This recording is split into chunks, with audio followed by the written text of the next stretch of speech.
आमची चाळीतली वरची room bedroom आहे का कबाडखाना आहे काय कळतच नाही. एवढं खचून सामान भरले सासूबाईनं, कोणत्या बाबा आदमच्या जमाळ्यात भरले.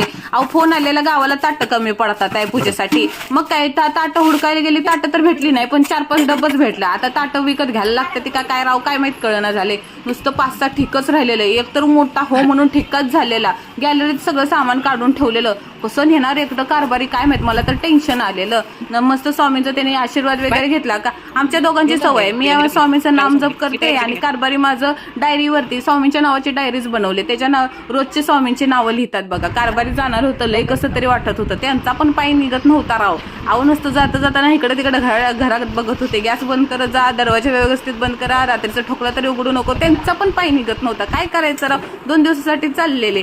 आपलं गुंडुकलं तर लय नुसतं चुडू हालत होतं. आणि कुठं पण जावं स्वामी दर्शन देणार नाही असं नाही. स्वामींचीच रिक्षा होती व श्री स्वामी समर्थ सगळ्यांना.